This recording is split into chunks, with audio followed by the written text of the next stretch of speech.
Wir haben so eine Sozialgenossenschaft gegründet, Bellevue di Monaco. Mit dieser Sozialgenossenschaft wollen wir 3 Häuser der Stadt München auf Erbpacht übernehmen und werden es ab Januar auch machen. Und dort wird ein Flüchtlingsprojekt entstehen, in Kooperation mit vielen Jugendhilfeträgern aus der Stadt München, mit den Kammerspielen als Theater und möglicher Ausbildungsbetrieb, mit den Bühnen, die ich betreibe. Das ist das Lustspielhaus in München, die München Lach- und Schießgesellschaft. Da gibt es einen Musikclub, den Lila Club. Und wir haben da immer wieder so, wie Pegida sich angekündigt hat in München und dieser jetzt erfolgende Rechtsruck sich angekündigt hat, haben wir so eine Kundgebung gemacht am Opernplatz in München vom Max-Josef-Platz. Da waren damals auch schon aus dem Stand 20.000 Leute, die einfach da aufgestanden sind und sich in dieser Richtung auf der richtigen Seite gezeigt haben auch. Und jetzt, nachdem in München halt in diesen Monaten tausende Flüchtlinge angekommen sind und eine aus der bürgerlichen Bewegung wirklich tolle Bereitschaft war zu helfen, haben wir vorgeschlagen, dass wir jetzt, wenn es jetzt kalt wird, dieses Kicken, das herbeigeredet wird politisch, wollten wir nochmal so ein Statement setzen aus der anderen Szene, nämlich dass wir Rockbands einladen und ein Konzert machen unter dem Titel Wir, Stimmen für geflüchtete Menschen und so ein Dankeskonzert für alle Helfer in Bayern in dieser Zeit tätig waren, in Freilassing, in Passau und München organisieren. Und das haben wir letzten Sonntag durchgeführt am Königsplatz. Und da waren fast 30.000 Leute da und das haben wir organisiert mit der Sportfreunde Stiller. Und wir haben so in Deutschland so die bekanntesten Bands aus jeder Region angeschrieben. Und es haben leider alle zugesagt, und das ist das immer mehr Aufwand. Und zum Schluss haben wir da so am Königsplatz eben so eine Produktion stehen gehabt, wie bei Rock am Ring fast, nachdem Grönemeyer dann auch zugesagt hatte. Und das war ja einfach über diese Millionen Fans, diese Bands, erreicht halt auch nochmal so eine Haltung, die Leute aus der Angst rauslockt und sagt, man sagt vielleicht, naja, wir engagieren uns ab jetzt, also wir sind jetzt noch nicht Helfer, aber wir lassen uns überhaupt nichts kippen. Das war einfach ein schönes Zeichen, aber daher habe ich nicht die kleinen Augen, die du behauptest. Jetzt hat er gleich die ganz aktuelle Situation vorweggenommen. Über die Jahre ist ein Netzwerk entstanden, das es ermöglicht hat, innerhalb von 14 Tagen so ein Ding auf die Beine zu stellen. Aber eigentlich ist mit dem kleinen Till irgendwann ganz klein losgegangen in Passau. Wo so die erste bekannte Station die Rolle des Schülersprechers ist, wo das Organisieren schon mal losgegangen ist. Wenn wir ein paar Takte auf die Person eingehen, wie so ein Bühnenbauer gebaut ist, dann nehmen wir jetzt mal los, wie das in Passau mit der Schülersprecherei losgegangen ist und wie sich dann die Arbeit entwickelt hat. Ja, ich war Schülersprecher am Gymnasium Leopoldinum in Passau und habe nebenbei so mit 15, 16 also angefangen für das Scharfrichterhaus in Passau eine Kabarettbühne und so frei veranstaltet wild zu plakatieren und Technik aufzubauen. Und dann habe ich ja irgendwann so Künstler kennengelernt und habe die dann eingeladen, dass sie doch bei uns in der Schule auftreten sollen in einer alten Aula.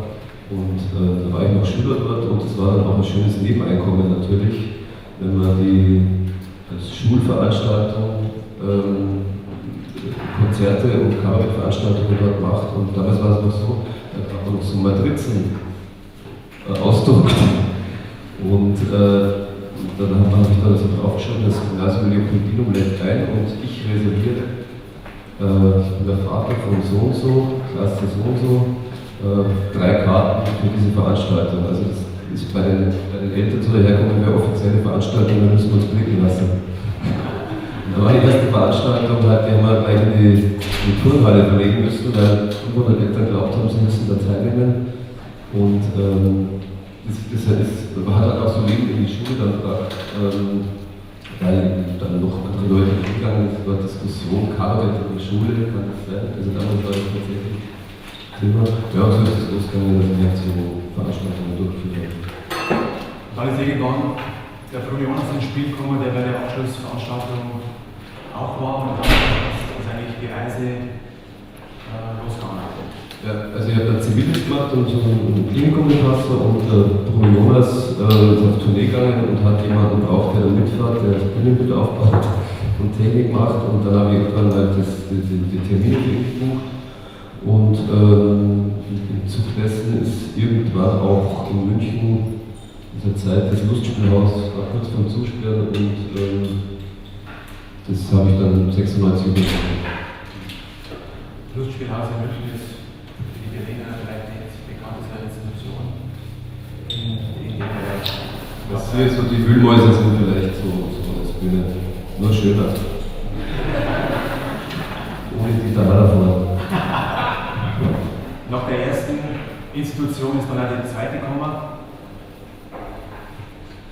Die zweite war das war 2000 rum, die Münchner Schießgesellschaft, da war Dieter Hildebrand noch dabei, und da hat sich, das war so eine Konstruktion, dass das spielende Ensemble gleichzeitig auch Gesellschafter war in diesem Laden, und die haben sich alle furchtbar zerkriegt und zerhackt und wollten zusperren auch, und dann kam halt Hildebrand, dadurch, dass das nur so 200 Meter ums Eck ist, der Laden, ob man das so zusammenlegen kann, und das erhalten, weil dann auch 5 Arbeitsplätze waren und sowas, und was sehr mich gefreut hat, mit ihm dann noch so den Laden wieder hochzubringen, und ja, mittlerweile läuft das auch ganz gut. Das kleine Theater gibt es nach wie vor, und am Dienstag haben wir mit unserem neuen Ensemble mit einer Premiere.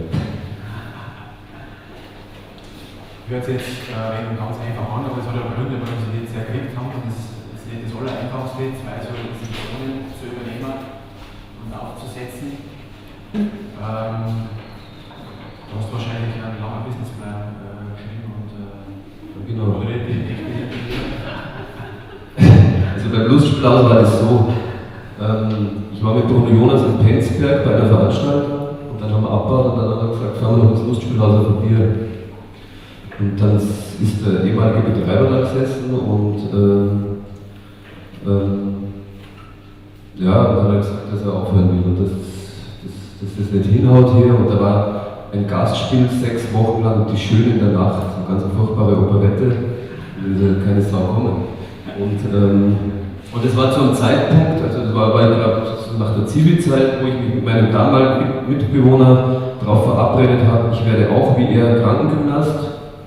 Weil ich habe Fußball gespielt, er war Boxer, wir kannten viele Patienten potenzielle, und das war so in der gleichen Woche, und dann sagt er halt, dann sagt der Typ, ja, er hört auf, und dann sagt der Jonas, magst du das sogar nicht mehr? Wenn der Michael Disten ruft, dann kommen sie in der Rhön, jetzt gehen wir von der Großstadt an die türkische Grenze, die ehemalige Zonengrenze, da ist der Michael Disten nach dem Studium vor 21 Jahren hinzogen, aber 1000 Einwohner Dorf. Fragst du da manchmal, ob das die richtige Entscheidung war, ob du richtig bist? Also heute frage ich mich mit Sicherheit immer, ob ich da an der richtigen Stelle bin. Was ich mich am Anfang gefragt habe, ist, ob der Bayerische Bauernverband, ich bin Kreisgeschäftsführer beim Bayerischen Bauernverband, ob das der richtige Arbeitgeber für mich ist. Denn angestellt worden bin ich als Berater für Steuer, Recht und Soziales. Und das muss man sich so vorstellen, man hat einen Sprechtag, und da sind bis zu 50 Bauern an einem Tag gekommen, und Bäuerinnen, die haben teilweise die Umschläge mitgebracht und haben gesagt, schau mal rein, ich will gar nicht wissen, was drinsteht, und der Antwort ist, so war das Selbstverständnis damals gewesen. Also man hat den Bauern, der Landwirt ist mit allen möglichen Fragen zu einem gekommen. Und das, was ich aber immer, was für mich immer Stück für Stück augenscheinlich geworden ist, das ist was für ein gigantisches Potenzial, in dem allzu oft völlig unterschätzten ländlichen Raum drin steckt. Denn es leben wunderbare Menschen auch im ländlichen Raum, die, sag ich mal, eigentlich auch alles mitmachen, jede Idee mit unterstützen, und wenn Sie sich vorstellen, welche Rolle ich da spiele. Also sehr viele leiden manchmal unter meiner Kreativität. Es hat geheißen, der Bischof kommt zum Dankfest und wir müssen jetzt was Gescheites machen. Und dann sind wir zusammengesetzt, die Kreisbürger, die stellvertretende Kreisbürger, meine Wenigkeit, die Ortsbürger, die stellvertretende Ortsbürger und der Bürgermeister. Und dann haben sie gesagt, ja, was wäre denn was Außergewöhnliches? Und dann habe ich einfach gesagt, naja, wir machen einfach mal die größte Erntekrone der Welt. Und dann haben sie gesagt, ja, wie groß sollen die sein? Und dann habe ich gesagt, nur 5,80 Meter. Und dann hat die Stellvertreterin zur Kreisbürger gesagt, ich habe dir doch gesagt, du sollst nicht einladen, wir haben jetzt wieder die Arbeit. Und dann ging es 2 Wochen hin und her und das Projekt war am Kippen oder es war nicht am Kippen, denn wenn man weiß, wie viele Stunden, sage ich ja mal, eine Gemeinschaft von Bäuerinnen braucht, um so eine Meter-Ernte-Dankkrone, die dann traumhaft sind, zu realisieren, ihr kann sich vorstellen, wie das erst ist, wenn es genauso ausschaut, sondern 5,80 Meter hoch ist. Das Projekt ist durchgegangen am Ende und es sind insgesamt 2000 Arbeitsstunden von Kindern von 8 Jahren bis eben zu älteren Herrschaften in das Projekt eingeflossen. Und ich erinnere mich an ein Bild, wie ich dann in die eine Scheune gegangen bin, wo diese ganzen Graben dann auch miteinander zugeschnitten worden sind und so weiter. Und das Ganze vorbereitet, das ist also eine irre Arbeit. Und das sind dann in dem Fall 40 ältere Herrschaften aus der Ortschaft Praxis und haben das gemacht. Und der eine hat dann zu mir gesagt, ich hätte nicht gedacht, dass ich mal so viel Freude wieder an der gemeinschaftlichen Arbeit habe. Ich habe eigentlich fast ein bisschen Angst davor, was los ist, wenn diese Krone fertig ist. Das bedeutet, dann wird sich sein Leben wieder abspielen zwischen, ich sag mal, Garten und Fernseher. Auch auf dem Dorf ist das ja so. Und das bedeutet, dass man wirklich bereit ist, wenn man gute Ideen hat, einfach mitzumachen. Und das zweite Potenzial, da bin ich eigentlich durch einen Vortrag von einer Unternehmerin des Jahres draufgekommen, die beim Landfrauentag gesprochen hat. Und die hat zu den Bäuerinnen gesagt, ich beneide euch eigentlich. Denn das, was ihr habt, das ist Boden. Und aus dem könnt ihr was machen. Und das ist eine wunderbare Situation. Und das ist ja die Ursituation. Ja? Ihr könnt aus dem Boden was machen. Und ich bin jetzt Dentallaborant in einem großen Dentallabor mit 400 Mitarbeitern. Aber das beneide ich an euch. Und das ist so meine Sichtweise so verändert oder geprägt auch, dass ich gemerkt habe, ich muss auf so einen Quadratmeter Boden schauen und muss sagen, was kann ich aus dem Quadratmeter Boden sonst noch machen? Kann ich da jetzt nur Getreide und Raps und Mais anbauen oder kann ich da mit was? Und für dieses Mehr drauf machen oder irgendwann nach einer Anfangsphase als Steuer- und sonstiger Berater Glück gefunden, dass du auch so eine Art Pinrunde um dich gefunden hast. Ja, es war so vor mittlerweile 14 Jahren, da gab es dann einen Wechsel im obersten Bauern vom Landkreis, den Kreisobmann.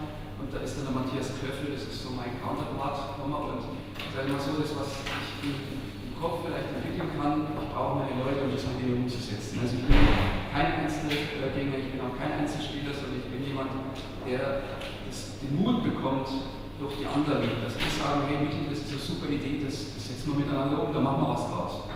Und so einer ist der Matthias Klöffel, das ist der König der Diplomaten.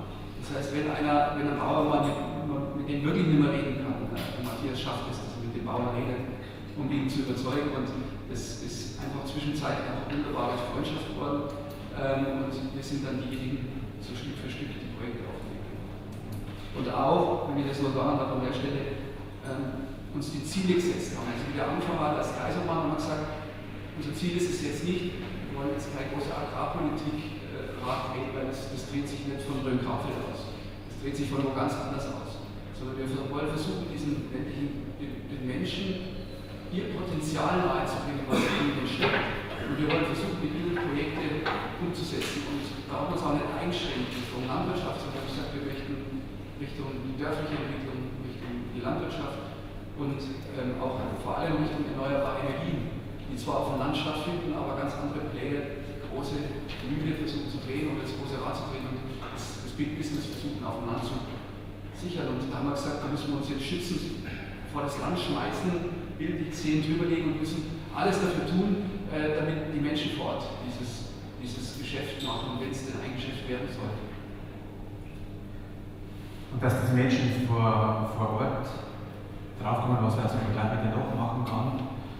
Da gibt es ja Landwirte, die in der Zeitung aufschlagen, viele Hürden, es fehlt uns an Geldern, was ist das so? Also das ist das Erste, was wir den Leuten gesagt haben, wenn es die anderen bei uns machen können. Ich sage mal zum Beispiel eine große Photovoltaikanlage, die von mir aus in den 2005 oder 6 oder 7er Jahren. Dann müsst ihr uns jetzt den Grund erklären, warum das bei uns wir nicht selber machen sollen. Ja, wenn es ein anderer kann, dann kannst du es grundsätzlich auch, denn wir sind die Herren vom Land. Uns gehört das Land. Ja. Das ist das eine gewesen. Also das heißt, dass wir den Leuten das Selbstbewusstsein geben. Und der zweite Punkt, wir haben mal einen ortsansässigen Banker gebeten, einen Vortrag zu halten über das wirtschaftliche Potenzial im Landkreis Rhön-Grabfeld. Also Sie müssen sich vorstellen, das ist ein flächenstarker Landkreis, 80.000 Einwohner, Rhön und Grabfeld. Grabfeld wesentlich lebendiger als der Name verbunden ist. Und der hat dann einen Vortrag gehalten und da sind mir selber auch die Augen aufgegangen, auf welchem Niveau wir eigentlich spielen. Er hat da dargestellt, dass das Sparvermögen der 80.000 Einwohner im Landkreis Rhön-Grabfeld 4,3 Milliarden Euro sind. Das heißt, ein benachteiligtes Gebiet in Bayern, das bedeutet, der bundesdeutsche Durchschnitt multipliziert mit 0,8 bis 0,9. Starnberg, einiges besser. Also 4,3 Milliarden Euro liegen an Sparvermögen. Bitte, das sind jetzt Rentenlösungen noch nicht in dem Maß dabei. Die liegen auf der hohen Kante und es kommen jährlich 150 Millionen Euro dazu. Die werden anspart. Ja. Ich weiß, wer die anspart, ich bin im 1-Club drin. Also da kommt dieses gigantische Vermögen dazu. Und wir jammern uns die Hucke voll, ja, dass der ländliche Raum ausblutet, dass die Staatsregierung nicht genügend fördert. Ja, verdammt nochmal, ja, da müssen wir uns selber bewegen und müssen unseren Hintern hochtun. Ja, es gibt Fördergelder. Die Frage ist halt, wie schaffen wir es, dieses viele Geld? Das ist ja, wie ein Zeitungsartikel, du kannst es mal aufmachen, bestimmt. Da steht wortwörtlich die Überschrift in der Mainpost und das hat mir einfach jetzt gepasst. Ja. Wenn zu viel Geld zum Problem wird. Wenn zu viel Geld zum Problem wird. Also wir haben gigantische Sparvermögen, das ist ein Bericht über das Treffen der Rückversicherer in Monte Carlo, ja, die ein echtes Problem haben. Ja. Also vielleicht können wir alle versuchen, denen zu helfen. Ja. Als junge Entrepreneure. Also mit anderen Worten, wir haben kein Erkenntnisproblem, wir haben ein Umsetzungsproblem. Gigantisch viel Geld ist da und wir müssen nur gucken, wie wir das in gute Projekte verpacken, die in der Lage sind, unser Umfeld dorthin zu bringen, wo wir es haben wollen. Brauchst du nur Projekte oder Struktur? Also, wie das bei uns losgegangen ist, muss man sich so vorstellen, wir haben gesagt, wir wollen jetzt auch nochmal, in dem Fall war es ein Werbeprojekt machen, also irgendwo Abschnitt in Heizanlage, die irgendeine Firma aufheizt. Das war so die Idee. Bei Abschnitt, dafür sind wir zuständig. Das erste, was ich gemacht habe, ist, dass ich zu einem guten Freund gegangen bin, der hat eine große Gärtnerei und gesagt hat, Albrecht, du Abschnittsleitzanlage, super Idee. Dann hat er gesagt, okay, also es ausgerechnet, es ist ja viel billiger wie das, was ich momentan als Gaspreis habe. Super. 3 Tage später habe ich angerufen, ob wir jetzt nicht konkret werden. Dann hat er gesagt, du Michael, leider nicht. Ich war mit dem Angebot beim Gasversorger und der ist im Preis erheblich unter eurem Preisrahmen. Also alles super, dann hast du ja in jedem Fall profitiert. Dann bin ich zum nächsten gegangen und habe gesagt, um Sie gleich zu sagen, Sie werden in jedem Fall von dem Gespräch mit mir profitieren. Ja? Und ich sage Ihnen auch gleich, wo Sie hingehen müssen, Sie gehen danach zur Gasversorgung. Und wenn Sie es dann aus emotionalen Gründen machen bei uns, dann sind Sie richtig. Und das natürlich nicht aus emotionalen Gründen bei uns, sondern auch bei der Gasversorgung gibt es den Preis erzählt. Ja? Und das ging dann so lange gut, bis wir in den Bereich Biogas gekommen sind. In Biogas hat es nicht mehr funktioniert, da konnte nicht mehr mithalten. Und das, was wir dann einfach gemerkt haben bei all diesen Ideen, ob das Photovoltaik war oder was auch immer, das, was wir gemerkt haben, ist, dass der limitierende Faktor nicht die Idee ist. Also was mache ich? Ja, Photovoltaik, Windenergie oder sonst irgendwas, sondern der limitierende Faktor von uns, schauen wir über uns, ja, war, in welcher Struktur mache ich das eigentlich? Wie bündel ich Eigenkapital? Wie bündel ich diese Menschen, um daraus ein Unternehmen zu machen? Ja, weil darum geht es ja, du bist schnell am Tisch, ja, und sagst, hey, das können wir machen, super Kiste, und dann geht es um, wer macht den Geschäftsführer. Ja? Und wer geht zum Notar und kümmert sich um den Vertrag und dann wer haftet. Ja? Und dann wird es schnell konkret. Und das war unser Problem. Wir waren auf der Suche, bis wir dann, und das ist die einzige Buchempfehlung von mir heute, dieser Politiker kam einen Vortrag halten und der hat das Buch vor sich gehabt und hat gesagt, also dieses Buch ist für meine Arbeit nach der Bibel das wichtigste Buch, hat er gesagt. Und die Bibel habe ich ihm abgenommen und das ist das Buch, die Biografie Ein Mann bezwingt die Not über Friedrich Wilhelm Leibniz.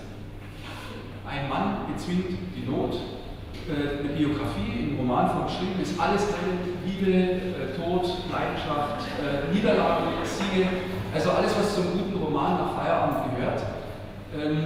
Und es ist die Biografie von dem Friedrich Wilhelm Raiffeisen. Und er hat gelebt von 1818 bis 1888 und ich sage mal so, er ist für mich der Entrepreneur der letzten 2 Jahrhunderte. Denn er hat es tatsächlich geschafft, als kleiner, armer Bürgermeister in einer kleinen, armen Region tatsächlich Strukturen zu entwickeln, die die Menschen ins Handeln gebracht haben.